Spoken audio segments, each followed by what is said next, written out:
Dad, where did you learn to make your chicken? What do you call it? Chicken bone broth. Chicken bone broth.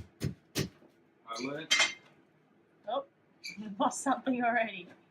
as a kid working in a Chinese kitchen to make old-fashioned chicken stock. To go for a base for soups and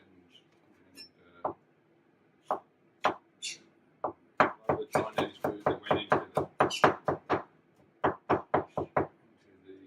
restaurant. Yep. And how long have you been eating bone broth? For a very long time. I'm getting old now. Yeah, but when did you have it as a kid? Yes, we always had it as a kid. So tell us what you're doing. Okay, first off you got to get some decent unsalted cultured butter. Yep. And then you just gently heat some garlic. Use big pieces. You don't need to put it through a crusher. Better to slice it. Why is that? It holds its flavour better. Okay. When you chop things, that they don't bruise when you cook them. The trick with using garlic is to put a similar amount of parsley in, like this sort of style of parsley. Yep. Probably won't be able to find that in that size.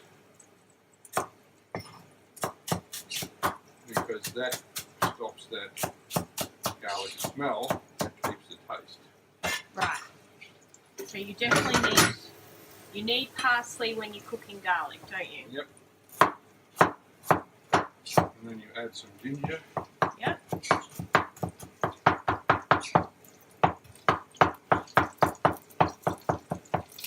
Don't let it burn, get it warm.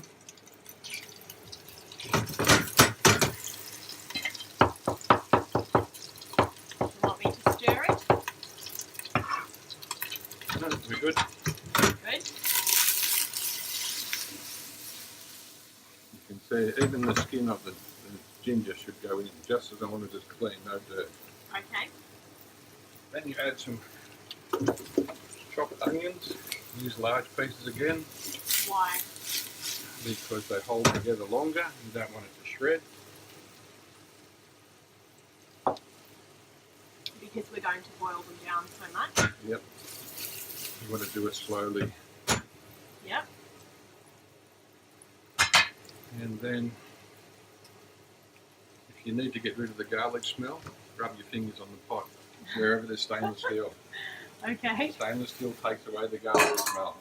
Right. The next thing you want to add in, once they start to just sweat up, you can see it just sweating up, see the brown and caramelising on the side. Then you start to add some chicken carcasses. So these are just chicken carcasses, are they? Yep, nothing special about them whatsoever. You just ask the butcher for carcasses. Yep.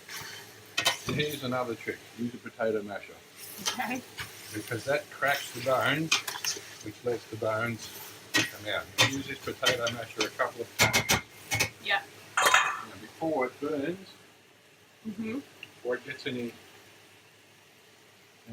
heat into the bones, cold water. Cold water. Is that cold filtered water? Yes, of course. Filtered out of my tap. Cold water because the stuff that's inside the bones is only dissolved in cold water. Okay. You put hot water in there, you won't get the gel out of the bones, the marrow out of the bones. The gel out of the bones? The gel and the marrow. There's gel. If you do it in cold water, you can do this yourself. Try it out. When you bring it to the boil from cold water and then let it sit, it will gel up. You know you've done it right. That's the bit that's important to eat. Okay. Right, now you can add whatever you like as it boils up. At this point I usually put in a bit of salt. Depends on how much volume you got in there. Just sea salt? Just sea salt. Although I do like the Murray River salt, which is not quite sea salt. About the same amount of peppercorns. Yep. And sometimes using this you get a bit of the aniseed taste, and again, just a little bit. You don't want very much at all. Yep. Just to take the edge off.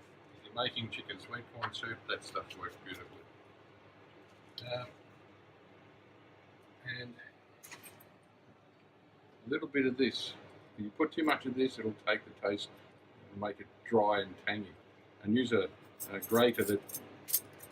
Oh, we've lost it. Doesn't matter. Just not even. So what is that? You didn't tell us what it is. Turmeric. For people who don't know. Yeah, turmeric. Try and use fresh. Always use fresh. Yeah. Now you can't use that because it's beaten with raw chicken. That has to go to be washed.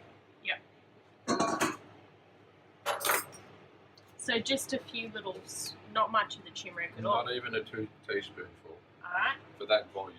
Yep. It is too strong. Yep. Another thing, look for a chili. Look for the smooth ones. Any of the smooth ones like these ones. Yep. Alright. Not a wrinkly one like that one. Okay. You'll never be able to eat it if it's that. This one is okay. Okay. Because we want to put the seeds What are in. those chilies? Ones I grew in the garden. Oh, you don't know what they are though. I'll tell you what Too these many. are. These are called scorpions. See the little tail on the end? Yeah. They're a scorpion type, probably Trinidad scorpion. Okay. Extremely hot. About 4 times the burn power of capsicum spray. Okay. These are general purpose. You can find anywhere in any fruit shop. Okay. Because we want to add the seeds, Mhm. you want to take a milder Yeah. chili. Yep. And about a teaspoon. Yep. Alright, now we let that boil up until we get some heat going. Mhm. Add a bit more water. So we light on. If you want to record it too. So you've added some more water. At this stage, you just want enough water to boil this up. You don't want it to be in a big, huge pot. Otherwise, it's just wasted energy. Okay. Once we get this boiling and start adding vegetables, then we can add the water up to fill up the size. Okay. Okay? So we just let it boil for Let now? it boil now. Put the lid on. So when you've got any of these kind of herbs, you put them in some sort of greaseproof paper, preferably. Yep. Or paper towel if you can't get greaseproof. Don't use wax paper. This stops them from getting moisture on the edges, which stops the mold. You then can put it inside plastic without any of the herb touching the plastic. Then it stops the smell from other things getting into it, and then Right. you can put that in the fridge. And what should you do that with? Nearly everything, Ginger, turmeric. especially ginger, anything that's a root vegetable. Yep. You should do that. Wrap it in paper first, in greaseproof paper, preferably. Paper towel number 2. Look at that for oregano. What a beautiful piece. You brought that in. What's that? Coriander. No. It's oxalis. Sour grass. Sauerkraut. Tastes delicious. And there you go. Here's normal parsley or curly leaf. That's what that one is. You use that for strong parsley taste. This is flat leaf parsley. Most people would see it like this. This is what we grow. Nicknamed Chernobyl parsley. You use a bit of both and you get a good combination. When you're making up the soup vegetables, use the old ones. The older ones have a stronger flavour and hold together in the soup better. So use the outside of the celery. Old carrots or aged carrots, not old aged and kept in the fridge for a long time. Yep. Preferably not in the fridge at all. And keep this part for putting in for later, so you keep the leaves part. Yep. It adds to the flavour later, but this is the stock part. What we're doing now is the base. Yep. There we go. Getting there. You can see the skim on the top of that is the gel part that's coming out of the cold chicken. Yep. It dissolves, cold water dissolves that and brings it out.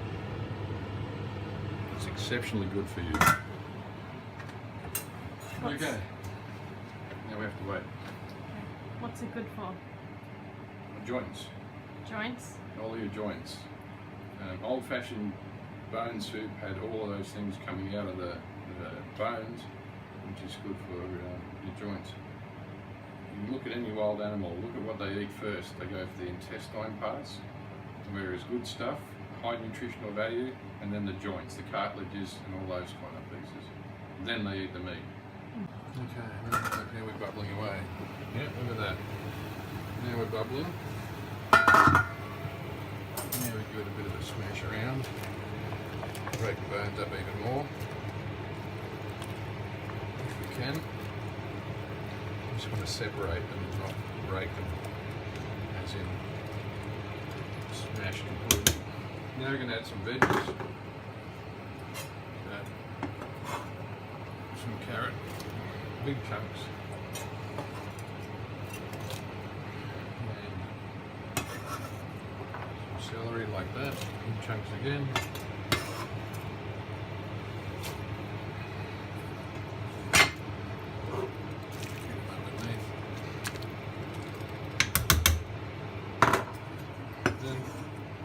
If you like oregano, always adds a bit of taste to it. What's that? And sesame oil. Look for the pure, I can't think of the proper name for it, but the one that's not like virgin olive oil. Yep. Just a dash, especially if you're going to make it into chicken sweet corn soup or something like that. It's the best time to do it. Yep. What's left over of these things?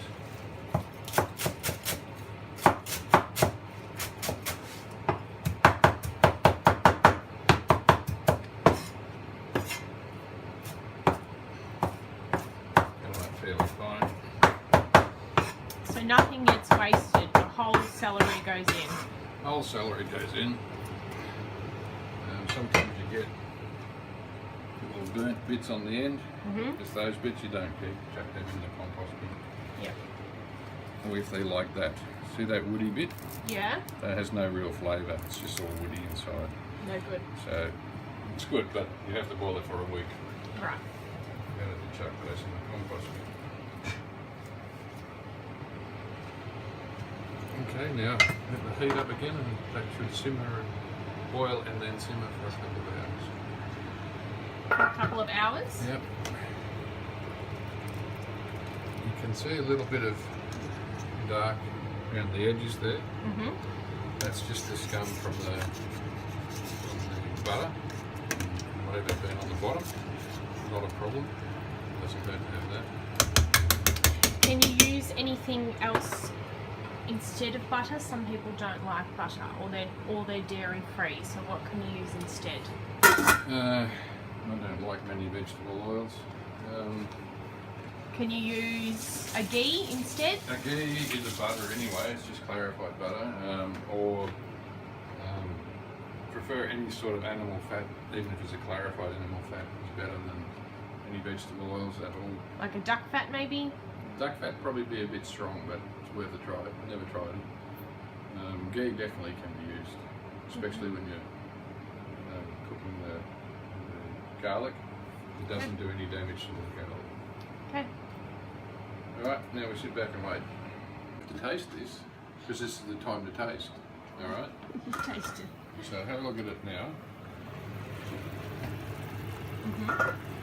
It's got a little bit of, you can see the buttery part on top of there. You can scoop that off because you can tell it's butter. Yep. Now the bones are starting to break up, but the veggies are still bright. See how the carrots are still very bright? You scoop a little bit of that into a bowl. And you can see it's got lots of components in it, lots of little bits and pieces. It's very good stock. Yep. You can take a bit without the butter, without the oil. Now you want to start breaking all these things up to get the stock. To get the bones. The bones part there now. All that stuff's breaking up. Now, this is where you either strain some off to go for your soup. Or put a whole chicken in. And then pull it apart. There's the whole chicken in. So you can take the chicken as poached breasts or something like that.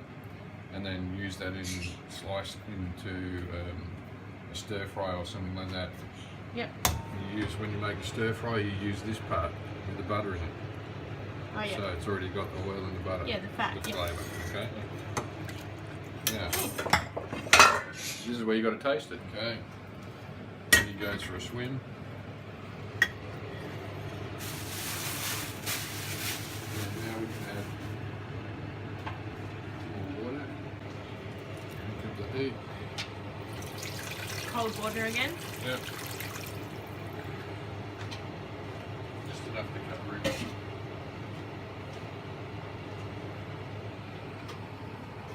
And lid on and cook.